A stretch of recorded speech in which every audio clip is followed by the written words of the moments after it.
সাঁকরাইলের চুনাপাড়া দুধকুন্ডি এলাকায় রাতভর হাতির তাণ্ডব, ভাঙলো একের পর এক বসতবাড়ি ও দোকান, আতঙ্কে এলাকাবাসী।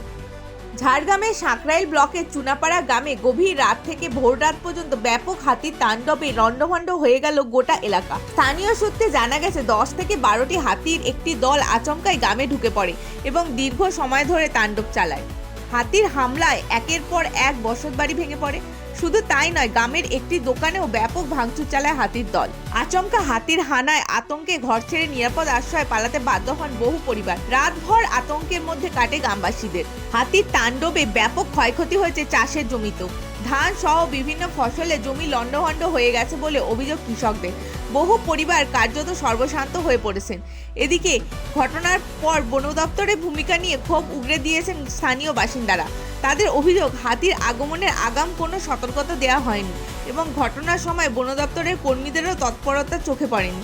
ফলে ক্ষয়ক্ষতির মাত্রা আরও বেড়েছে বলে দাবি এলাকাবাসীর দাবি, দ্রুত ক্ষয়ক্ষতি পূরণ ও ভবিষ্যতে হাতির হানা রুখতে স্থায়ী ব্যবস্থা গ্রহণ করুক প্রশাসন। তোমার নাম বলো। গ্রামের নাম দুধকুন্ডি। হাতি দিয়ে যে বাড়িটা ভাঙছে কতগুলো হাতি ছিল? 10-12টা ছিল। আচ্ছা, কটার দিকে আসছিল? 12টার দিকে, 12:30টার দিকে। কটা বাড়ি ভাঙছে? 3টা।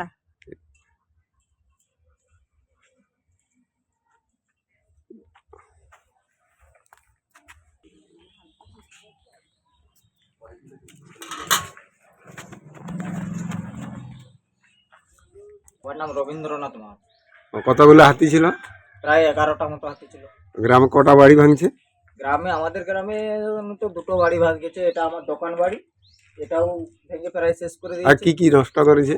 দোকানের সমস্ত কিছু, শোকেসের মাল, সমস্ত কিছুই ভেঙেছে। প্রায় খেয়েছে আর ভেঙে দরজা টরজা সবকিছু ভেঙে দিয়ে চলে গেছে। কটা নাগাদ ঘটনাটা ঘটেছিল? প্রায় 1টা।